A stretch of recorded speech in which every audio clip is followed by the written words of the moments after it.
24 a 30 de marzo. Es preciso que todas las cosas se hagan con orden. Doctrina y Convenios, secciones 27 a 28. La revelación todavía era un concepto relativamente nuevo para los santos a medida que la restauración continuaba desplegándose. Los primeros miembros de la Iglesia sabían que el profeta José Smith podía recibir revelación para la Iglesia, pero ¿podían también otras personas? Preguntas como esta llegaron a ser críticas cuando Hiram Page, uno de los 8 testigos de las planchas de oro, creyó que había recibido revelaciones para la Iglesia. Muchos santos fieles creyeron que esas revelaciones provenían de Dios. En respuesta, el Señor enseñó que en su Iglesia es preciso que todas las cosas se hagan con orden. Esto significaba tener solo a uno, nombrado para recibir mandamientos y revelaciones para toda la Iglesia. Sin embargo, otras personas podían recibir revelación personal relacionada con su parte en la obra del Señor.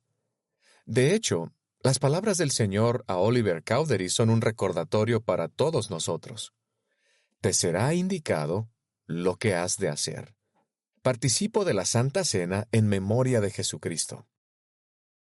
Sally Knight y Emma Smith fueron bautizadas en junio de 1830, pero su confirmación fue interrumpida por un populacho. 2 meses más tarde, Sally y su esposo Newell visitaron a Emma y a José, y se decidió que ellas serían confirmadas en esa ocasión, y que el grupo participaría de la Santa Cena juntos. Cuando José iba en camino para conseguir vino para la Santa Cena, un ángel lo detuvo. Lee Doctrina y Convenios, sección 27, versículos 1 a 4, para descubrir qué le enseñó el ángel sobre la Santa Cena. ¿Qué sugieren esos versículos sobre la actitud que el Salvador desea que tengamos con respecto a la Santa Cena? ¿Qué crees que significa participar de ella con la mira puesta únicamente en su gloria? También puedes ver los videos La Última Cena, Jesucristo bendice pan en memoria de Él, y Jesucristo bendice vino en memoria de Él.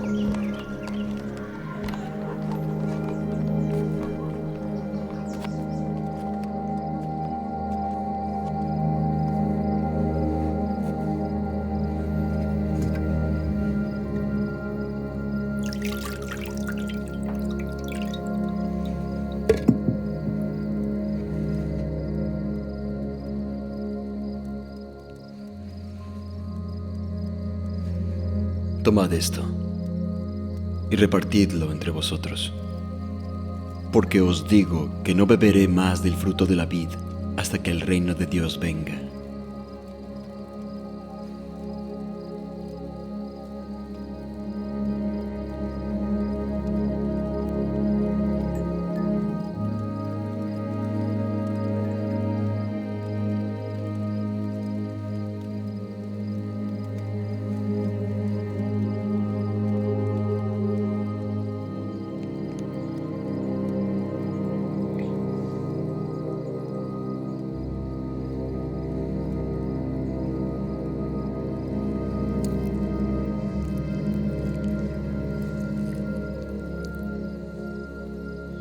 Lo que vas a hacer, hazlo pronto.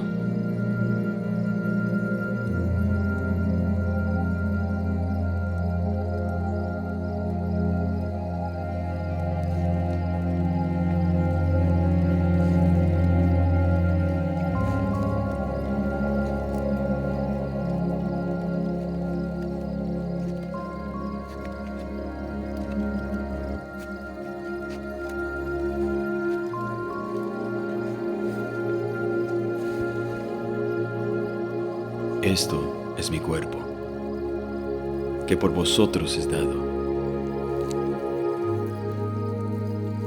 Haced esto en memoria de mí.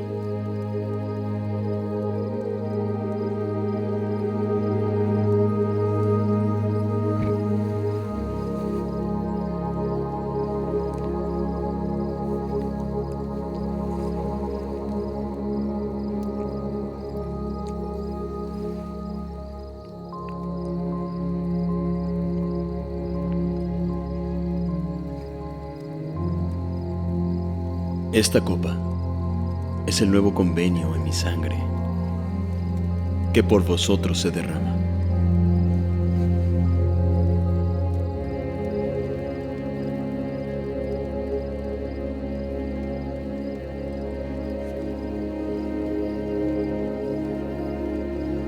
Hijitos, aún estaré con vosotros un poco.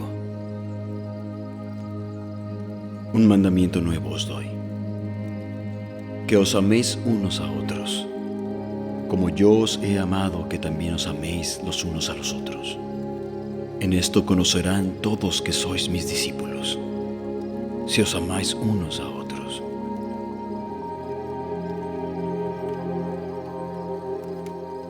La paz os dejo. Mi paz os doy. Yo no os la doy como el mundo la da. No se turbe vuestro corazón, ni tenga miedo.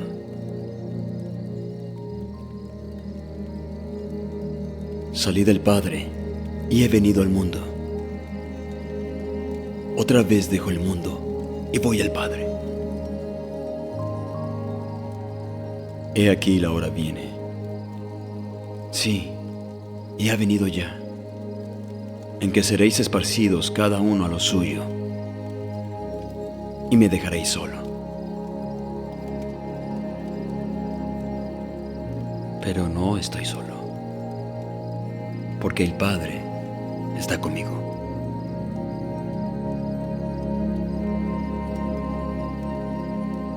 Estas cosas os he hablado para que en mí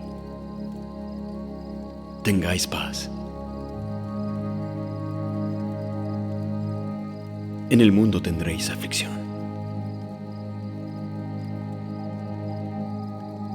pero confiad.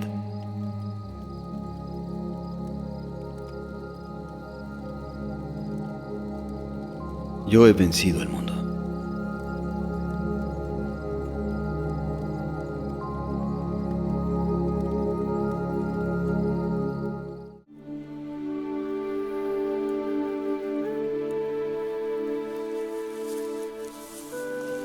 Traed pan y vino.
Oh Dios, Padre eterno, te pedimos que bendigas y santifiques este pan para las almas de todos los que participen de él, para que lo coman en memoria de mi cuerpo y testifiquen ante ti, oh Dios, Padre eterno, que están dispuestos a tomar sobre sí el nombre de Jesucristo y a recordarme siempre y a guardar mis mandamientos que les he dado, para que siempre puedan tener mi espíritu consigo. Amén. Amén.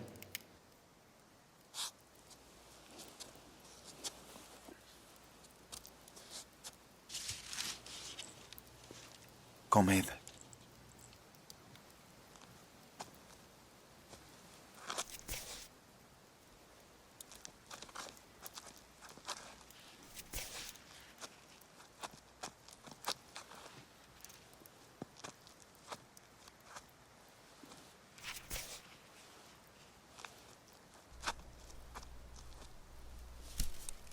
Ahora, dad a la multitud.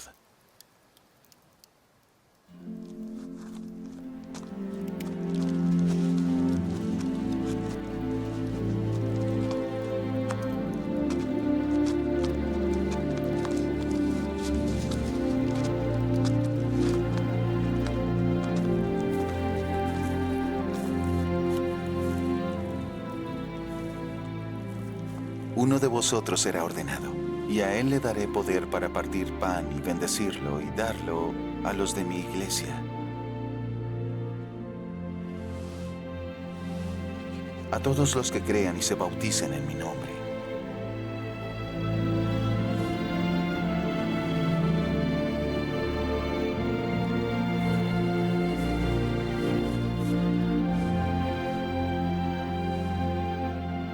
Y siempre procuraréis hacer esto, tal como yo lo he hecho, así como he partido pan y lo he bendecido y os lo he dado. Y haréis esto en memoria de mi cuerpo, que os he mostrado. Y será un testimonio al Padre, de que siempre os acordáis de mí. Y si os acordáis siempre de mí, tendréis mi espíritu para que esté con vosotros.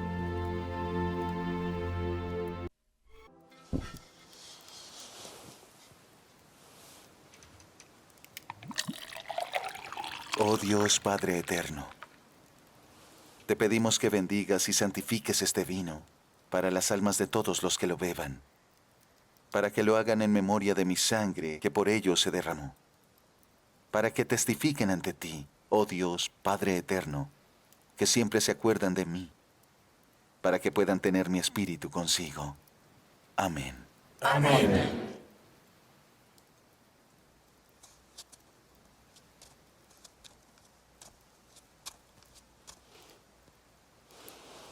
Tomad vino de la copa y bebed de él.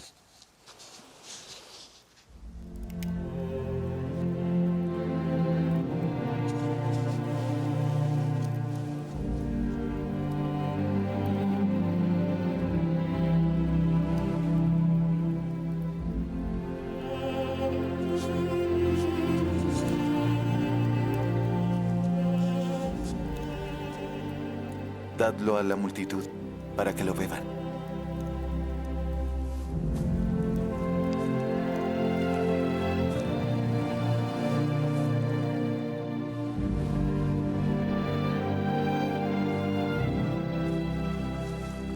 Benditos sois por esto que habéis hecho, porque esto cumple mis mandamientos. Y esto testifica al Padre que estáis dispuestos a hacer lo que os he mandado.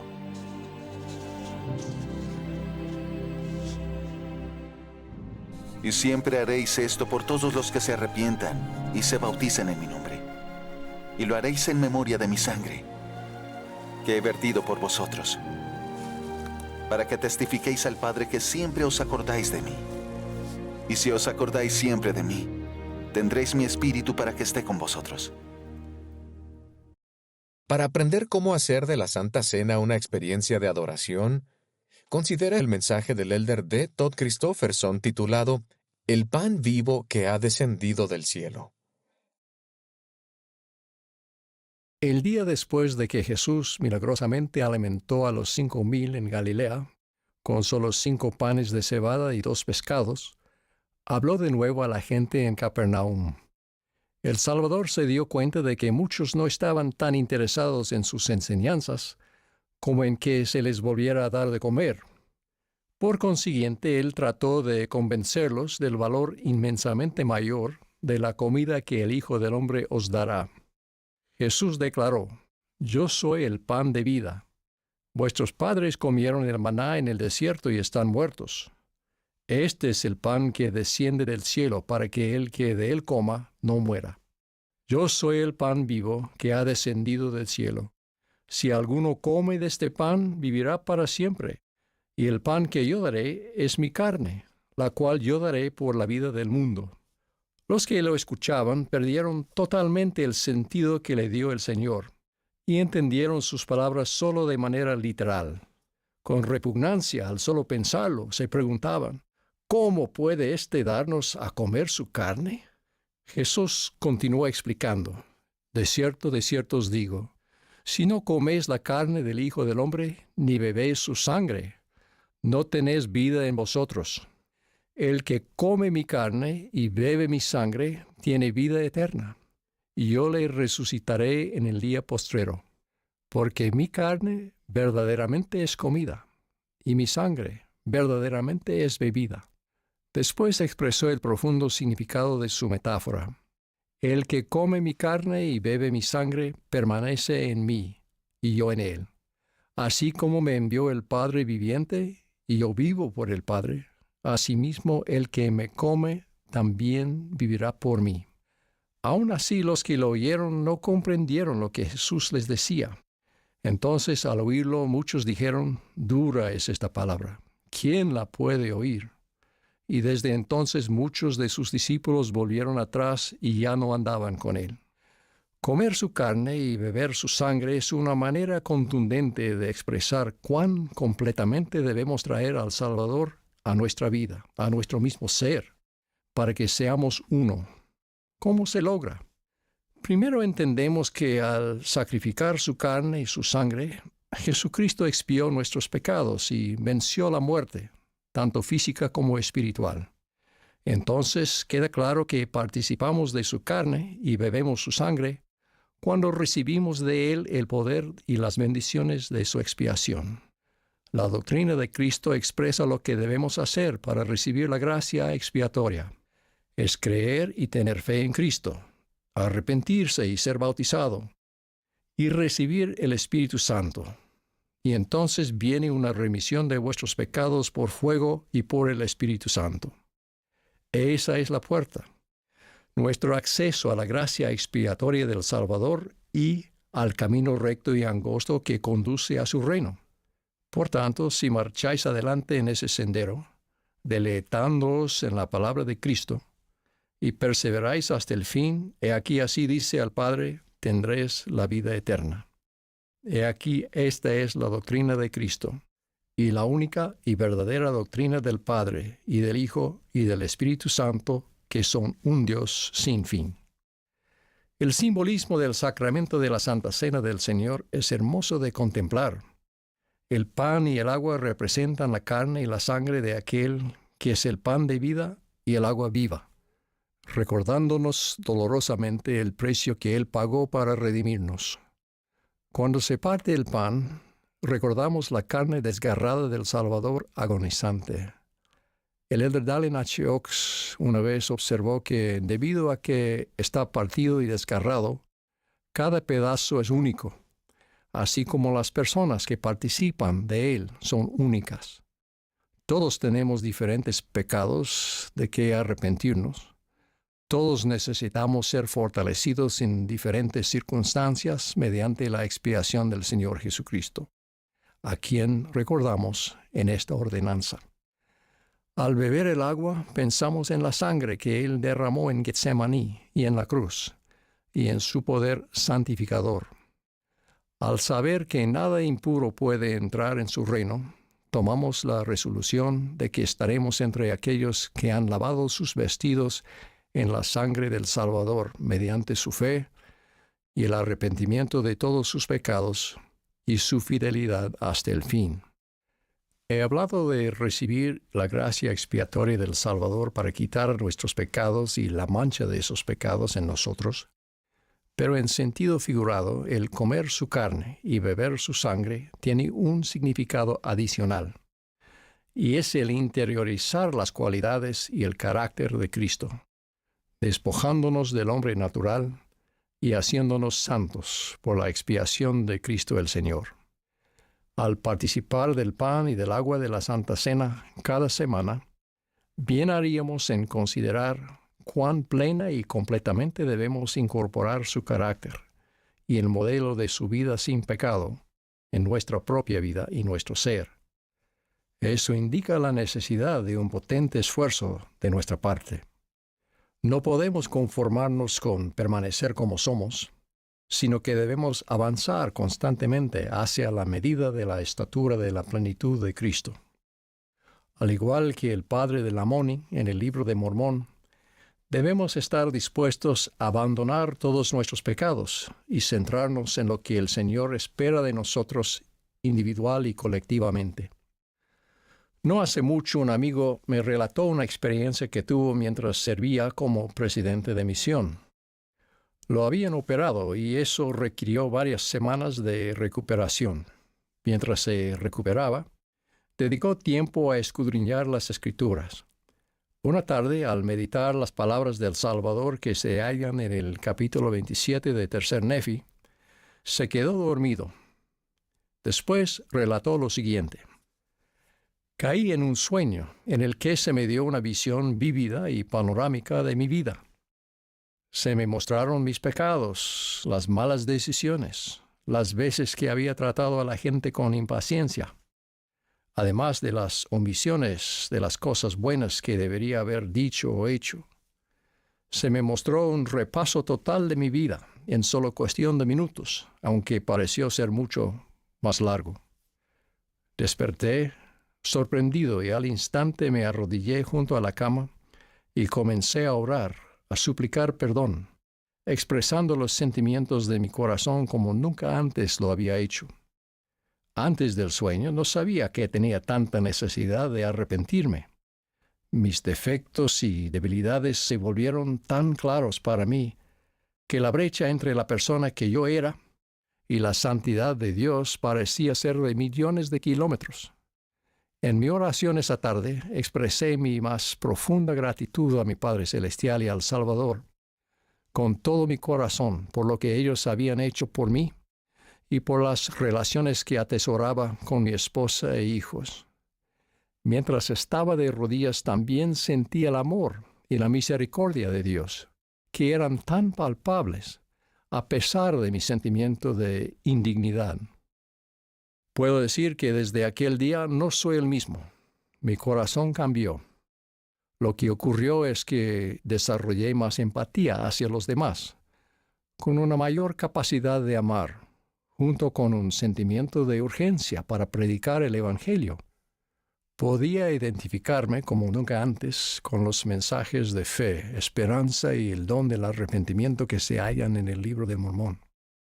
Es importante reconocer que esa vívida revelación de sus pecados y defectos no desalentó a ese buen hombre, ni lo condujo a la desesperación. Sí, sintió conmoción y remordimiento, sintió intensamente la necesidad de arrepentirse, había sido humillado, y sin embargo sintió gratitud, paz y esperanza, verdadera esperanza, a causa de Cristo, el pan vivo que ha descendido del cielo. Mi amigo habló de la brecha que percibía en su sueño entre su vida y la santidad de Dios. Santidad es la palabra correcta. Comer la carne y beber la sangre de Cristo significa procurar la santidad. Dios manda: sed santos, porque yo soy santo. Enoc nos dio el siguiente consejo. Enséñalo pues a tus hijos que es preciso que todos los hombres, en todas partes, se arrepientan, o de ninguna manera heredarán el reino de Dios, porque ninguna cosa inmunda puede morar allí, ni morar en su presencia. Porque en el lenguaje de Adán, su nombre es hombre de santidad, y el nombre de su unigénito es el Hijo del hombre, sí, Jesucristo. Cuando era niño me preguntaba por qué en el Nuevo Testamento a menudo se refiere a Jesús, e incluso Él se refiere a sí mismo, como el Hijo del hombre, cuando Él es en realidad el Hijo de Dios. Pero la declaración de Enoc deja claro que esas referencias son en realidad un reconocimiento de su divinidad y santidad. Él es el Hijo del hombre de santidad, Dios el Padre. Si anhelamos morar en Cristo y hacer que Él more en nosotros, entonces lo que procuramos es la santidad, tanto en cuerpo como en espíritu. La procuramos en el templo, donde está inscrito Santidad al Señor. La procuramos en nuestro matrimonio, familia y hogar. La procuramos cada semana al deleitarnos en el día santo del Señor. La procuramos incluso en los detalles del diario vivir, nuestra manera de expresarnos, nuestro modo de vestir, nuestros pensamientos. Tal como ha declarado el presidente Thomas S. Monson, somos el producto de todo lo que leemos, lo que vemos, lo que oímos y lo que pensamos. Procuramos la santidad al tomar nuestra cruz cada día. La hermana Carol F. McConkie ha observado: reconocemos la infinidad de pruebas, tentaciones y tribulaciones que pudieran alejarnos de todo lo que es virtuoso y digno de alabanza ante Dios. Sin embargo, nuestras experiencias terrenales nos ofrecen la oportunidad de elegir la santidad. La mayoría de las veces son los sacrificios que hacemos para guardar nuestros convenios que nos santifican y hacen que seamos santas. Y a los sacrificios que hacemos yo añadiría también el servicio que damos. Sabemos que cuando nos hallamos al servicio de nuestros semejantes, solo estamos al servicio de nuestro Dios.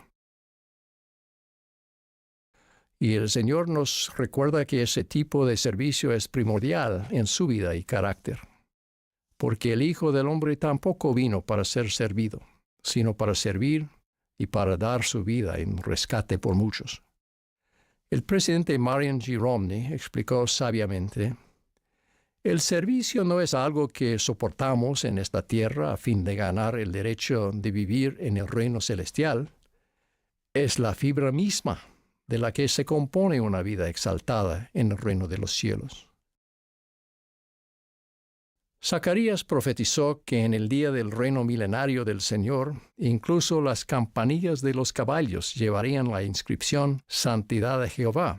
En ese espíritu, los santos pioneros en estos valles pusieron ese recordatorio, Santidad al Señor, en cosas aparentemente comunes o mundanas, así como aquellas que estaban más directamente relacionadas con la práctica religiosa. Se inscribió en las copas y bandejas de la Santa Cena. Se imprimió en certificados de ordenación de setentas y en un estandarte de la Sociedad de Socorro.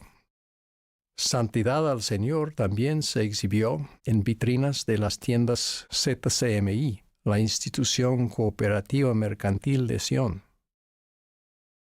Se encontraba en la cabeza de un martillo y en un tambor. Santidad al Señor se grabó en las perillas de la casa del presidente Brigham Young. Esas referencias a la santidad en lugares aparentemente inusuales o inesperados tal vez parezcan incongruentes para algunos, pero indican lo generalizada y constante que debe ser nuestra atención en la santidad. Participar de la carne del Salvador y beber su sangre significa eliminar de nuestras vidas cualquier cosa que no sea compatible con un carácter semejante al de Cristo y adoptar sus atributos. Este es el significado más amplio del arrepentimiento. No solo apartarse de los pecados del pasado, sino de ahí en adelante entregar el corazón y la voluntad a Dios. Tal como sucedió con mi amigo en su sueño revelador, Dios nos mostrará nuestros defectos y fracasos, pero también nos ayudará a convertir las debilidades en fortalezas. Si con sinceridad preguntamos, ¿qué más me falta?, Él no nos dejará con dudas, sino que con amor Él responderá por el bien de nuestra felicidad y nos dará esperanza.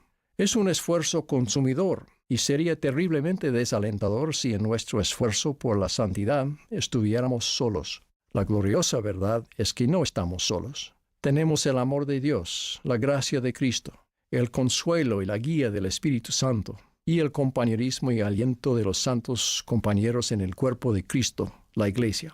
No nos contentemos con donde estamos, pero tampoco nos desanimemos. Como nos insta un himno sencillo y a la vez reflexivo, aparta un tiempo para ser santo. El mundo con prisa pasa. Pasa mucho tiempo en secreto con Jesús a solas. Al buscar a Jesús, como Él serás. Tus amigos, por tu conducta, su semejanza verán.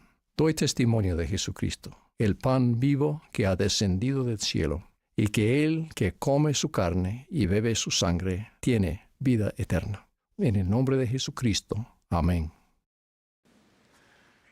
¿Qué enseñó el elder Christofferson que pueda ayudarte a sentir una mayor conexión con el Salvador a través de la Santa Cena? David A. Bednar, siempre retendréis la remisión de vuestros pecados. A profound phrase used by King Benjamin. Frase profunda que usó el rey Benjamín al enseñar del Salvador y su expiación ha sido por muchos años un tema recurrente de estudio y meditación para mí. En su sermón conmovedor de despedida al pueblo que había servido y amado, el rey Benjamín describió la importancia de conocer la gloria de Dios, probar su amor, recibir la remisión de pecados, recordar siempre la grandeza de Dios, orar diariamente y permanecer firme en la fe. Les prometió además que al hacer estas cosas, siempre os regocijaréis y seréis llenos del amor de Dios y siempre retendréis la remisión de vuestros pecados. Mi mensaje se centra en el principio de retener siempre la remisión de nuestros pecados. La verdad que se expresa en esta declaración fortalecerá nuestra fe en Jesucristo y nos hará mejores discípulos. Oro para que el Espíritu Santo nos inspire y edifique mientras analizamos juntos estas verdades fundamentales. En la vida terrenal, experimentamos el nacimiento físico y la oportunidad de volver a nacer espiritualmente.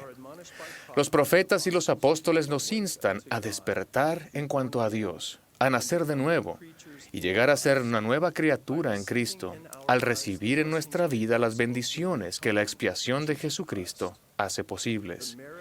Los méritos y misericordia y gracia del Santo Mesías pueden ayudarnos a vencer las tendencias egocéntricas y egoístas del hombre natural y a volvernos más abnegados, benevolentes y santos.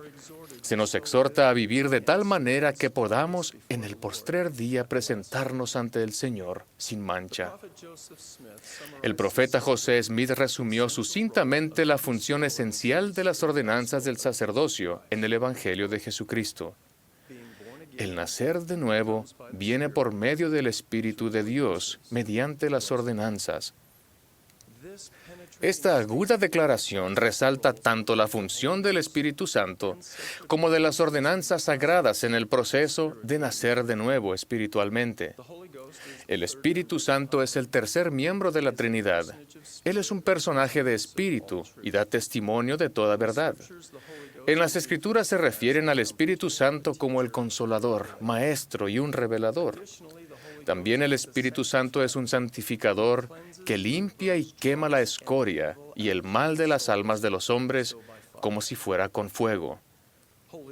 Las sagradas ordenanzas son fundamentales en el Evangelio del Salvador para el proceso de venir a Él y procurar el renacimiento espiritual. Las ordenanzas son actos sagrados que tienen significado espiritual, importancia eterna, y están relacionados con las leyes y los estatutos de Dios. Todas las ordenanzas de salvación y de la Santa Cena han de ser autorizadas por alguien que posea llaves del sacerdocio. Las ordenanzas de salvación y exaltación que se administran en la Iglesia restaurada del Señor son mucho más que rituales o representaciones simbólicas. Antes bien, constituyen canales autorizados, por medio de los cuales pueden fluir las bendiciones y los poderes del cielo en la vida de cada persona. Y este sacerdocio mayor administra el Evangelio y posee la llave de los misterios del reino, sí, la llave del conocimiento de Dios. Así, en sus ordenanzas se manifiesta el poder de la divinidad. Y sin sus ordenanzas y la autoridad del sacerdocio, el poder de la divinidad no se manifiesta a los hombres en la carne. Recibir las ordenanzas y honrarlas con integridad es esencial para recibir el poder de la divinidad y todas las bendiciones que están disponibles por la expiación del Salvador. Para comprender más plenamente el proceso por el cual recibimos y retenemos la remisión de nuestros pecados, debemos entender primeramente la relación inseparable que existe entre tres ordenanzas sagradas, las cuales dan acceso a los poderes del cielo: el bautismo por inmersión, la imposición de manos para comunicar el don del Espíritu Santo y la Santa Cena. El bautismo es la ordenanza primera del Evangelio de Jesucristo y le debe preceder la fe en Jesucristo y el arrepentimiento. Esta ordenanza es una señal y un mandamiento que Dios le ha dado a sus hijos para entrar en su reino. Se administra por la autoridad del sacerdocio arónico. En el proceso de venir al Salvador y experimentar el renacimiento espiritual, el bautismo proporciona una necesaria limpieza inicial de pecados en nuestra alma. El convenio bautismal abarca tres cometidos fundamentales. 1. Estar dispuestos a tomar sobre nosotros el nombre de Jesucristo. 2. Recordarle siempre. Y 3. Guardar sus mandamientos. La bendición prometida por honrar este convenio es que siempre tengamos su Espíritu con nosotros. De modo que el bautismo es la preparación esencial para tener la oportunidad autorizada de contar con la compañía constante del tercer miembro de la Trinidad. Después del bautismo por agua se debe recibir el bautismo del Espíritu Santo a fin de que aquel sea completo. Tal como enseñó el Salvador a Nicodemo, el que no naciere de agua y del Espíritu no puede entrar en el reino de Dios. Tres declaraciones del profeta José Smith hacen hincapié en el nexo vital entre las ordenanzas del bautismo por inmersión y la imposición de manos para comunicar el don del Espíritu Santo. Declaración 1. El bautismo es una ordenanza santa preparatoria para recibir el Espíritu Santo. Es el conducto y la llave por medio de los cuales se puede administrar el Espíritu Santo. Declaración 2. Tan provechoso sería bautizar un costal de arena como a un hombre si su bautismo no tiene por objeto la remisión de los pecados ni la recepción del Espíritu Santo. El bautismo de agua no es sino medio bautismo y no vale nada sin la otra mitad, es decir, el bautismo del Espíritu Santo. Declaración número 3. El bautismo de agua, si no lo acompaña el bautismo de fuego y del Espíritu Santo, no tiene ningún valor. Están unidos necesaria e inseparablemente. En las Escrituras se recalca reiteradamente la unión congruente entre el principio del arrepentimiento, las ordenanzas del bautismo y la recepción del don del Espíritu Santo, y la gloriosa bendición de la remisión de pecados. También se nos recuerda. Nefi declaró: porque la puerta por la cual debéis entrar es el arrepentimiento y el bautismo en el agua, y entonces viene una remisión de vuestros pecados por fuego y por el Espíritu Santo.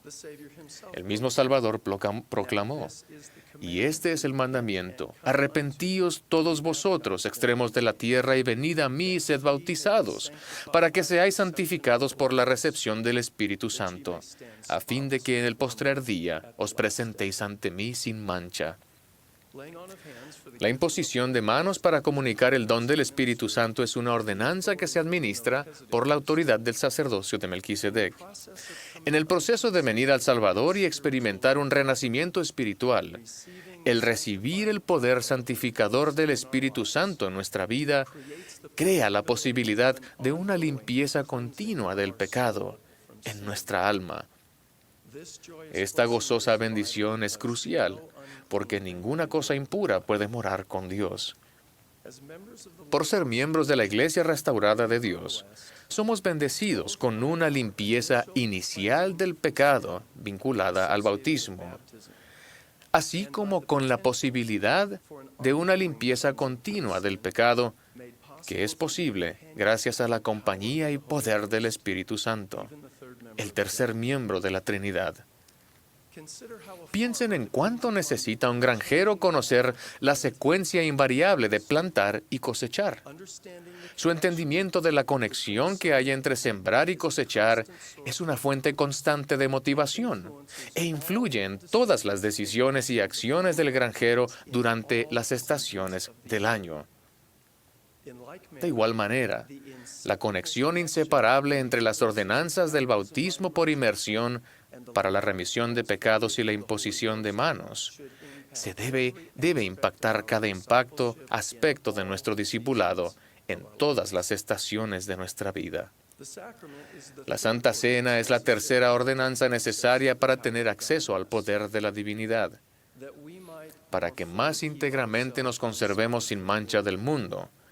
Se nos manda ir a la casa de oración y ofrecer nuestros sacramentos en el día del Señor. Observen, hermanos y hermanas, que los emblemas del cuerpo y la sangre del Señor, el pan y el agua, son bendecidos y santificados. Oh Dios, Padre eterno, en el nombre de Jesucristo, tu Hijo, te pedimos que bendigas y santifiques este pan o agua para las almas de todos los que participen o beban de él. Santificar es hacer santo o puro. Los emblemas de la Santa Cena son santificados en recuerdo de la pureza de Cristo, de nuestra dependencia total de su expiación y de nuestra responsabilidad de honrar nuestras ordenanzas y nuestros convenios, a fin de que en el postrer día nos presentemos ante Él sin mancha. La ordenanza de la Santa Cena es una invitación sagrada y recurrente a arrepentirnos sinceramente y ser renovados espiritualmente. El acto de participar de la Santa Cena en sí mismo no produce la remisión de pecados. Pero al prepararnos conscientemente y al participar de esta sagrada ordenanza con un corazón quebrantado y un espíritu contrito, tenemos la promesa de que siempre tendremos el Espíritu del Señor con nosotros. Y mediante la compañía constante del poder santificador del Espíritu, podemos retener siempre la remisión de nuestros pecados. Verdaderamente somos bendecidos con la oportunidad de evaluar nuestras vidas semanalmente mediante la ordenanza de la Santa Cena, de renovar nuestros convenios y recibir esta promesa del convenio. En ocasiones, los santos de los últimos días expresan el deseo de ser bautizados nuevamente, para de este modo volver a estar limpios y dignos como cuando se bautizaron por primera vez.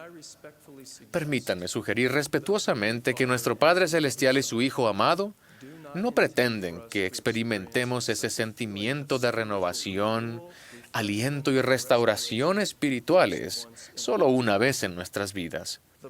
Las bendiciones de recibir y retener siempre la remisión de nuestros pecados mediante las ordenanzas del Evangelio nos permiten comprender que el bautismo es un punto de partida en esta jornada espiritual en la tierra. No es una destinación que deberíamos estar deseando volver a visitar una y otra vez. Las ordenanzas del bautismo por inmersión y la imposición de manos para comunicar el don del Espíritu Santo y la Santa Cena no son eventos aislados. Más bien, son los elementos de un esquema interrelacionado y acumulativo de progreso redentor. Cada ordenanza sucesiva eleva y aumenta nuestra determinación, nuestros deseos y logros espirituales. El plan del Padre, la expiación del Salvador y las ordenanzas del Evangelio proporcionan la gracia que necesitamos para seguir adelante y progresar línea por línea, precepto por precepto, hacia nuestro destino eterno. Somos seres humanos imperfectos, que nos esforzamos por vivir en la mortalidad de acuerdo con el plan perfecto del Padre Celestial para nuestro progreso eterno. Los requisitos de su plan son gloriosos, misericordiosos y rigurosos. Podemos estar llenos de determinación en algunas ocasiones y en otras sentirnos totalmente incompetentes. Puede que nos preguntemos si espiritualmente podremos finalmente guardar los mandamientos para presentarnos sin mancha ante Él en el postrer día. con la ayuda del Señor y mediante el poder de su Espíritu, quien nos enseñará todas las cosas. Efectivamente, podemos ser bendecidos para comprender nuestras posibilidades espirituales.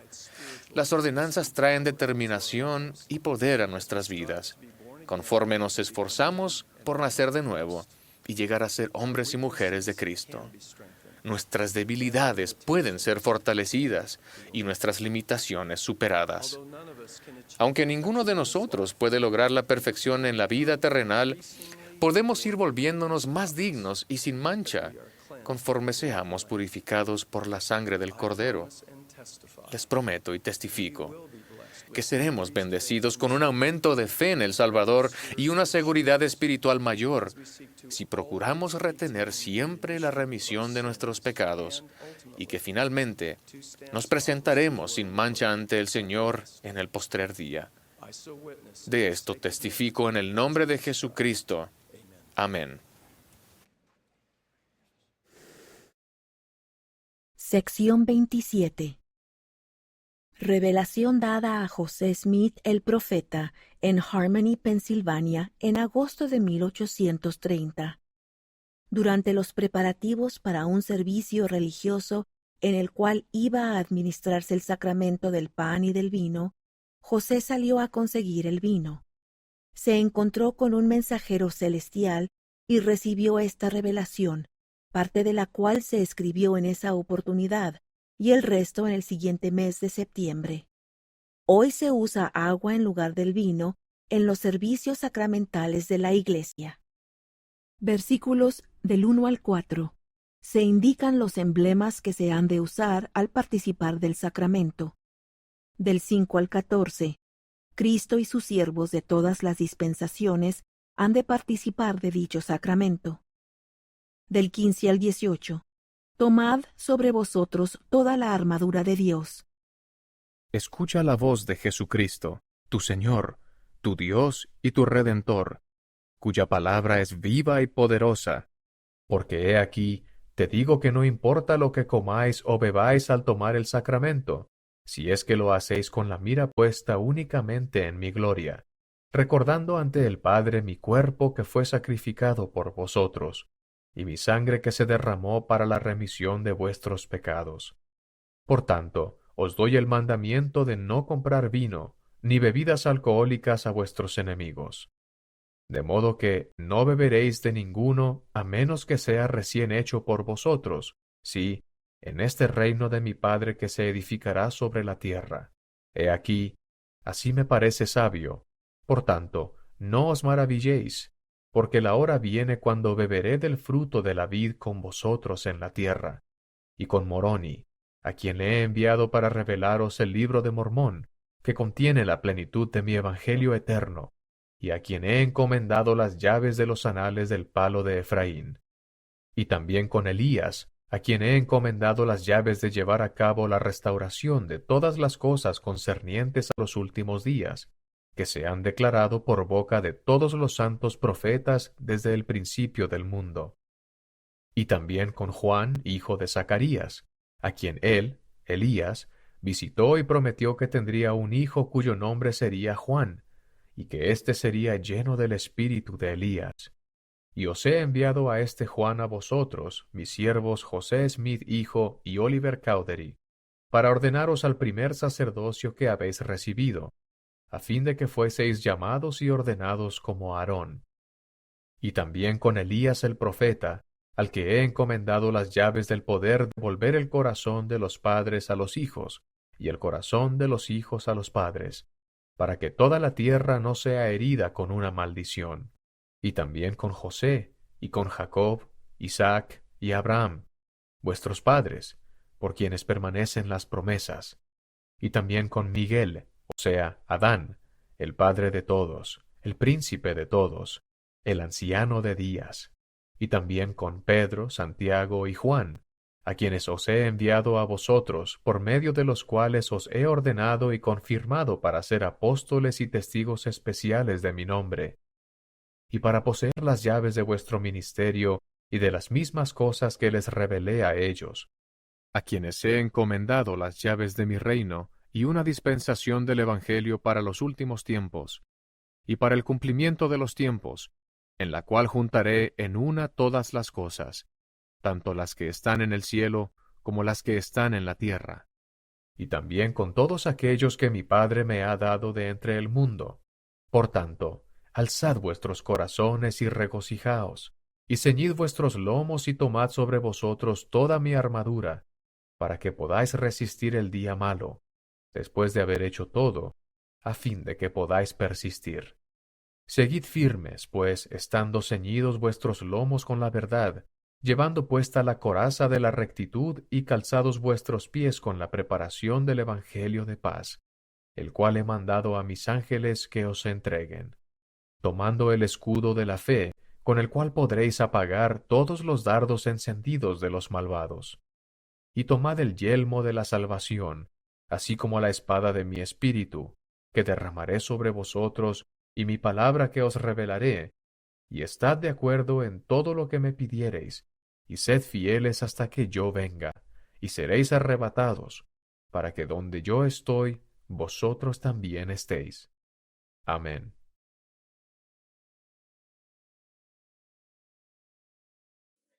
La armadura de Dios me ayuda a permanecer firme ante el mal. El presidente M. Russell Ballard dijo: "No existe una sola cosa grandiosa que podamos hacer para ponernos la armadura espiritual.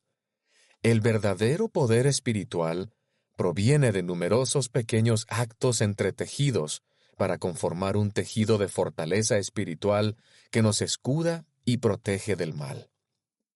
¿Qué estás haciendo para ponerte cada pieza de la armadura de Dios? Pieza de la armadura, coraza de la rectitud, parte del cuerpo que protege, corazón, lo que puede representar esa parte del cuerpo, mis deseos y afectos. Pieza de la armadura, yelmo de la salvación, parte del cuerpo que protege, cabeza o mente. Jorge F. Ceballos. Edificar una vida resistente al adversario. A lo largo de los años, desde este hermoso púlpito del centro de conferencias, hemos recibido magníficos consejos, inspiración, instrucción y revelación. En ocasiones, los discursantes han utilizado comparaciones asociadas a sus áreas de conocimiento y experiencia para ilustrar clara y poderosamente algún principio del Evangelio de Jesucristo. Es así, por ejemplo, que hemos aprendido en cuanto a aviones y vuelos, en los cuales un pequeño desvío inicial nos puede conducir a un lugar muy distante de nuestro destino original. Así también, hemos aprendido de una comparación del funcionamiento de nuestro corazón físico con el potente cambio de corazón requerido para responder a la invitación del Señor de seguirle. Esta vez, quisiera humildemente agregar una comparación inspirada en un área del campo de mi preparación profesional. Me refiero al mundo de la ingeniería civil. Desde que inicié mis estudios universitarios, soñaba con el día en que hubiera cumplido con los requisitos para calificar para tomar la clase en la que se me enseñaría a diseñar edificios y otras estructuras de manera que estos pudieran ser considerados como antisísmicos. Finalmente llegó el gran día de mi primera clase de esta materia. Las primeras palabras del profesor fueron las siguientes: seguramente ustedes están ansiosos por iniciar este curso y aprender a diseñar estructuras antisísmicas, ante lo cual muchos asentimos con nuestras cabezas. Luego, el profesor dijo: lamento decirles que eso no es posible, ya que yo no puedo enseñarles a diseñar un edificio que esté en contra, que sea anti o que se oponga a un terremoto. Eso no tiene sentido, porque los terremotos de todas maneras ocurrirán, independientemente de que a nosotros no nos gusten. Luego agregó: lo que sí les puedo enseñar es a diseñar estructuras que sean sismo resistentes, estructuras que puedan resistir la fuerza proveniente de un sismo, de manera que esa estructura permanezca en pie sin sufrir daños mayores y así pueda continuar prestando el servicio para la que fue concebida. El ingeniero realiza los cálculos que le permiten conocer las dimensiones, las calidades y las características de las fundaciones, columnas, vigas, losas y otros elementos de la estructura que está diseñando. Estos resultados son trasladados a planos y especificaciones técnicas, los que deberán ser seguidos estrictamente por el constructor a fin de materializar la obra y así ésta cumpla con el propósito para la que ha sido diseñada, y está siendo construida. Aunque han pasado más de 40 años desde esa primera clase de ingeniería sismo resistente, recuerdo perfectamente ese momento en el que comencé a obtener un entendimiento más completo y profundo de la vital importancia de que ese concepto estuviera presente en las estructuras que diseñaría en mi futura vida profesional. Pero no solo eso, sino más importante aún, que estuviera permanentemente presente en la edificación de mi propia vida y en las de aquellos sobre quienes pudiera ejercer una influencia positiva. Cuán bendecidos somos al contar con el conocimiento del plan de salvación creado por nuestro Padre Celestial, con el Evangelio restaurado de Jesucristo y con la dirección inspirada de profetas vivientes. Todo lo anterior constituyen los planos y las especificaciones técnicas divinamente diseñados, los cuales nos enseñan claramente cómo construir vidas felices, vidas que sean resistentes al pecado, resistentes a la tentación, resistentes a los ataques de Satanás, que es quien busca con desesperación frustrar nuestro destino eterno junto a nuestro Padre Celestial y junto a nuestras amadas familias. El Salvador mismo, al iniciar su ministerio, quedó solo para ser tentado por el diablo. Pero Jesús salió airoso de esa gran prueba. ¿De qué habría servido tener una actitud anti-Satanás o anti-tentación? Lo que hizo Jesús salir triunfante de esos momentos tan difíciles fue su preparación espiritual, la que le permitió estar en condiciones para resistir las tentaciones del adversario. ¿Cuáles fueron algunos de los factores que ayudaron al Salvador a estar preparado para ese momento crucial? Primeramente, él había ayunado por 40 días y 40 noches, ayuno que debe haber estado acompañado de constante oración. De manera que, aunque estaba físicamente débil, su espíritu estaba muy fortalecido. Aunque, afortunadamente, a nosotros no se nos pide que realicemos ayunos de esa duración, sino tan solo de 24 horas y una vez al mes, el ayunar nos entrega fortaleza espiritual y nos prepara para ser resistentes a las pruebas de la vida. En segundo lugar, en el relato de las tentaciones a las que fue sometido el Salvador, vemos que él siempre respondió a Satanás teniendo escrituras en su mente, citándolas y aplicándolas en el momento apropiado. Cuando Satanás lo tentó para que convirtiera las piedras en pan, y así él pudiera saciar el hambre que tenía luego de su largo ayuno, el Señor le dijo: escrito está, no solo de pan vivirá el hombre, sino de toda palabra que sale de la boca de Dios. Luego, estando el Señor en el pináculo del templo, el diablo intentó tentarle para que él demostrara su poder, a lo que el Señor con autoridad le respondió: escrito está también, no tentarás al Señor tu Dios. Y ante el tercer intento de Satanás, el Señor le respondió: escrito está, al Señor tu Dios adorarás, y a Él solamente servirás. El paso de un terremoto deja su huella aún en las estructuras correctamente diseñadas y construidas. Consecuencias tales como quizás algunas grietas, muebles y cielos rasos caídos, vidrios quebrados, etc. Pero ese edificio bien diseñado y construido cumplirá su propósito de proteger a sus ocupantes y con algunas reparaciones recuperará su condición original. De manera similar, los embates del adversario también pueden causar algunas grietas o algunos daños parciales en nuestras vidas, no obstante nuestros esfuerzos por edificarlas siguiendo el perfecto diseño divino. Estas grietas quizás podrían manifestarse a través de sentimientos de tristeza o de pesar por haber cometido algunos errores y no haber hecho todo de manera perfecta, o por sentir que aún no soy tan bueno como quisiera ser. Pero lo verdaderamente relevante es que, por haber seguido los planos y especificaciones divinamente diseñados, es decir, el Evangelio de Jesucristo, aún estaremos en pie. La estructura de nuestras vidas no habrá sido derribada por causa de los intentos del adversario o por situaciones difíciles que hayamos tenido que enfrentar, sino que estaremos listos para seguir adelante.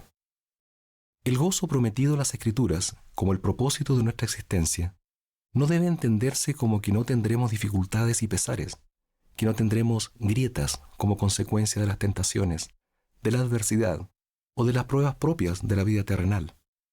Ese gozo tiene que ver con la perspectiva sobre la vida que obtuvo Nefi cuando dijo: habiendo conocido muchas aflicciones durante el curso de mi vida, siendo, no obstante, altamente favorecido del Señor todos mis días. Todos sus días. Aún los días en que Nefi sufrió la incomprensión y el rechazo de sus propios hermanos. Aún cuando éstos lo ataron en el barco. Aún el día en que su padre Lehi falleció.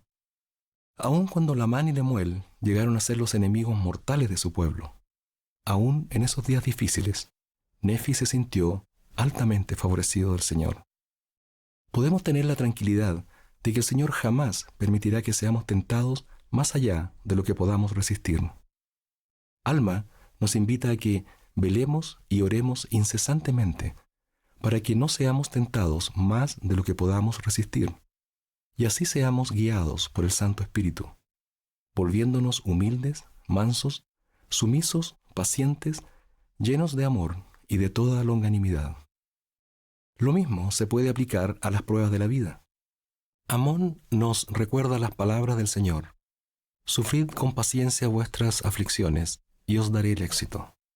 El Señor siempre nos provee una salida cuando enfrentamos la adversidad, la tentación, la incomprensión, las enfermedades y aún la muerte. Él ha dicho: y ahora de cierto os digo, y lo que digo a uno lo digo a todos, sed de buen ánimo, hijitos, porque estoy en medio de vosotros, y no os he abandonado. Él jamás nos abandonará. Ruego que podamos continuar edificando diariamente nuestras vidas, siguiendo los planos y especificaciones técnicas del diseño divino realizado por nuestro Padre y llevado a cabo por nuestro Salvador Jesucristo. Así, por causa de la gracia que llega a nosotros por medio de la expiación de nuestro Salvador, lograremos construir una vida resistente al pecado, resistente a la tentación, y una vida fortalecida para soportar los momentos tristes y difíciles de la vida. Y más aún, estaremos en condiciones de acceder a todas las bendiciones prometidas por causa del amor de nuestro Padre y de nuestro Salvador. En el nombre de Jesucristo. Amén. Jesucristo dirige su iglesia por medio de su profeta viviente. Imagina cómo sería si cualquier persona pudiera recibir mandamientos y revelación para toda la iglesia. Cuando Hiram Page afirmó haber recibido tal revelación, muchos miembros de la iglesia quedaron confundidos. El Señor reveló un orden para la revelación en su iglesia.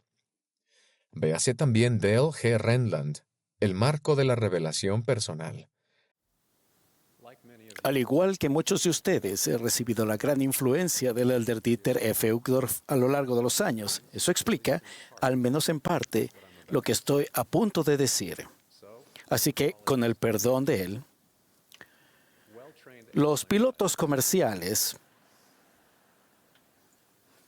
bien entrenados vuelan según la capacidad de su avión y siguen las indicaciones de los controladores de tráfico aéreo en cuanto al uso de la pista y la ruta de vuelo. En pocas palabras, los pilotos actúan dentro de cierto marco, sin importar cuán brillantes o talentosos sean. Solamente al volar dentro de ese marco pueden aprovechar el enorme potencial del avión para lograr sus milagrosos objetivos. De manera similar, recibimos la revelación personal dentro de un marco específico. Después del bautismo, se nos da un don tanto majestuoso como práctico, el don del Espíritu Santo. Conforme nos esforcemos por permanecer en la senda de los convenios, el Espíritu Santo nos mostrará todas las cosas que debemos hacer. Cuando estamos inseguros o intranquilos, podemos pedir ayuda a Dios. La promesa del Salvador no podría ser más clara. Pedid y se os dará, porque todo el que pide, recibe. Con la ayuda del Espíritu Santo podemos transformar nuestra naturaleza divina en nuestro destino eterno. La promesa de la revelación personal por medio del Espíritu Santo inspira asombro, como un avión en vuelo, y nosotros, al igual que los pilotos de avión, debemos entender el marco en el que el Espíritu Santo obra para brindar la revelación personal. Cuando nos ajustamos a dicho marco, el Espíritu Santo puede derramar conocimiento, dirección y consuelos sorprendentes. Fuera de ese marco, pese a nuestra genialidad o talento, podemos ser engañados y estrellarnos e incendiarnos. Las Escrituras constituyen el primer elemento de dicho marco de revelación personal. Deleitarnos en las palabras de Cristo tal como se hallan en las Escrituras propicia la estimulación para la revelación personal. El elder Robert D. Hills dijo: si deseamos hablar con Dios, oramos. Y si deseamos que Él nos hable, escudriñamos las Escrituras. Las Escrituras también nos enseñan la manera de recibir revelación personal. Pedimos lo que es correcto y bueno, y no lo que sea contrario a la voluntad de Dios. No pedimos mal, con motivos indebidos para promover nuestras satisfacciones personales. Sobre todo, debemos pedir al Padre Celestial en el nombre de Jesucristo, creyendo que recibiremos.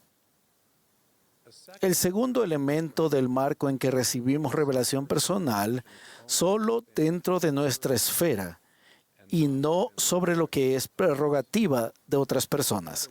En otras palabras, despegamos y aterrizamos en nuestra pista designada. La importancia de que haya pistas bien definidas se aprendió en los comienzos de la historia de la restauración. Hiram Page, uno de los 8 testigos del Libro de Mormón, afirmaba que recibía revelaciones para toda la iglesia. Aquello engañó a varios miembros e influyó en ellos erróneamente. Como respuesta, el Señor reveló que nadie será nombrado para recibir mandamiento y revelaciones en esta iglesia, sino mi siervo José Smith, hijo, hasta que nombre a otro en su lugar. La doctrina, los mandamientos y las revelaciones para la iglesia son la prerrogativa del profeta viviente, quien los recibe del Señor Jesucristo. Esa es la pista de aterrizaje del profeta. Hace años recibí la llamada de alguien que había sido arrestado por invasión a la propiedad privada. Me dijo que se le había revelado que había otras escrituras enterradas debajo de la planta baja del edificio al que había tratado de entrar. Declaró que sabía que cuando obtuviera las otras escrituras, recibiría el don de traducir, sacaría a luz nuevas escrituras y definiría la doctrina y el curso de la iglesia. Le dije que estaba equivocado y me imploró que orara al respecto. Le respondí que no lo haría. Comenzó a ofenderme verbalmente y terminó la llamada. No necesitaba orar sobre aquel pedido por una simple pero profunda razón. Solo el profeta recibe revelación para la iglesia. Sería contrario a la economía de Dios que otras personas recibieran tal revelación, que corresponde a la pista de aterrizaje del profeta. La revelación personal pertenece por derecho a las personas. Ustedes pueden recibir revelación, por ejemplo, sobre dónde vivir, qué carrera seguir o con quién casarse. Los líderes de la iglesia pueden enseñar la doctrina y compartir consejos inspirados, pero la responsabilidad de tales decisiones están en manos de ustedes. Ustedes deben recibir esa revelación. Esa es su pista de aterrizaje. El tercer elemento del marco en que la revelación personal estará en armonía con los mandamientos de Dios y los convenios que hemos hecho con Él. Consideren una oración como la siguiente. Padre Celestial, las reuniones de la iglesia son aburridas. ¿Podría dotarte durante el día de reposo en las montañas? ¿Se me podría eximir de ir a la iglesia y tomar la Santa Cena, pero aún así tener las bendiciones prometidas por santificar el día de reposo? Podemos prever la respuesta de Dios semejante a esta. Hijo mío, ya he revelado mi voluntad con respecto al día de reposo. Cuando pedimos revelación acerca de aquello sobre lo cual Dios ya ha dado instrucciones claras, nos predisponemos a malinterpretar nuestros sentimientos y a escuchar lo que queremos escuchar. Una vez, un hombre me comentó sus dificultades para estabilizar la situación económica de su familia. Tuvo la idea de malversar fondos como solución. Oró al respecto y sintió que había recibido la revelación afirmativa de que debía hacerlo. Yo sabía que se le había engañado, pues buscó revelación contraria a un mandamiento de Dios. El profeta José Smith advirtió: nada perjudica más a los hijos de los hombres que estar bajo la influencia de un espíritu falso, creyendo que se tiene el Espíritu de Dios. Alguno podría señalar que Nefi violó un mandamiento cuando mató a Labán. Sin embargo, esa excepción no niega la regla. La regla que establece que la revelación personal estará en armonía con los mandamientos de Dios. Ninguna explicación sencilla sobre este episodio es completamente satisfactoria, pero resaltaré algunos datos. El episodio no comenzó con el hecho de que Nefi preguntara si podía matar a Labán. No era algo que él deseaba hacer. El matar a Labán no era para provecho personal de Nefi, sino para proporcionar las escrituras a una nación futura y al pueblo del convenio. Y Nefi estaba seguro de que era una revelación. De hecho, en ese caso, fue un mandamiento de Dios. El cuarto elemento del marco es reconocer lo que Dios ya nos ha revelado individualmente, mientras seguimos dispuestos a recibir más revelación de Él. Si Dios ha respondido a una pregunta y las circunstancias no han cambiado, ¿por qué habríamos de esperar que la respuesta fuera diferente? José Smith se topó con esa situación problemática en 1828. Se había traducido la primera parte del Libro de Mormón cuando Martin Harris, un benefactor y uno de los primeros escribientes, le pidió a José permiso para llevarse las páginas traducidas y mostrárselas a su esposa. Indeciso sobre qué hacer, José oró en busca de guía. El Señor le dijo que no permitiera que Martin se llevara las páginas. Martin pidió a José que volviera a preguntar a Dios nuevamente. José lo hizo. Y, como no es de sorprender, la misma respuesta fue la misma. Sin embargo, Martín suplicó a José que preguntara una tercera vez, y José lo hizo. Esta vez, Dios no dijo que no. En cambio, fue como si hubiera dicho: José, tú sabes qué pienso al respecto, pero tienes el albedrío para escoger. Sintiéndose librado de la restricción, José decidió permitirle a Martin Harris que se llevara las 116 páginas del manuscrito y se las mostrase a algunos familiares. Las páginas traducidas se perdieron y jamás se recuperaron. El Señor reprendió severamente a José. José aprendió lo que enseñó Jacob, el profeta del Libro de Mormón. Dijo: no procuréis aconsejar al Señor, antes bien aceptad el consejo de su mano, porque Él aconseja con sabiduría. Jacob advirtió que suceden cosas desafortunadas cuando pedimos lo que no debemos. Predijo que el pueblo de Jerusalén procuraría cosas que no podía entender. Traspasarían lo señalado e ignorarían al Salvador del mundo. Tropezaron porque pidieron cosas que no podían ni estaban dispuestos a entender. Si hemos recibido alguna revelación personal con respecto a nuestra situación y las circunstancias no han cambiado, Dios ya ha respondido nuestra pregunta. Por ejemplo, a veces pedimos repetidas veces la confirmación de que se nos ha perdonado. Si nos hemos arrepentido, estamos llenos de gozo y tranquilidad de conciencia y hemos recibido la remisión de nuestros pecados, no es necesario que volvamos a preguntar, sino que podemos confiar en la respuesta que Dios ya nos ha dado. Incluso confiar en las respuestas previas de Dios, debemos estar abiertos a la revelación personal adicional. Después de todo, son pocos los destinos a los que se llega con un vuelo directo. Debemos reconocer que la revelación personal puede recibirse línea por línea y precepto por precepto, que la guía revelada puede ser progresiva y que con frecuencia lo es. Los elementos del marco de la revelación personal se sobreponen y se afirman mutuamente. Sin embargo, en ese marco, el Espíritu Santo puede revelar y revelará todo lo que necesitemos para remontar el vuelo y mantener el impulso en la senda de los convenios, para ser bendecidos con el poder de Jesucristo, a fin de llegar a ser lo que el Padre Celestial quiere que seamos. Los invito a tener la confianza de reclamar revelación personal para ustedes mismos, comprendiendo lo que Dios ha revelado, en sintonía con las Escrituras y los mandamientos que Él ha dado mediante sus profetas ya designados, y dentro de la esfera y el albedrío de ustedes. Sé que el Espíritu Santo puede mostrarles y les mostrará todas las cosas que deben hacer. En el nombre de Jesucristo. Amén. Hermanos, ya para cerrar el video de esta semana les recuerdo que si todavía no lo han hecho, por favor suscríbanse. Si ya lo hicieron, me regalan un me gusta. Esta semana la clase se basa en 2 secciones de doctrinas y convenios bastante sencillas, pero que tienen vasto conocimiento para nosotros. Al mismo tiempo se nos ha pedido que estudiemos todos estos discursos esta semana en adición a la lectura de doctrina y convenios.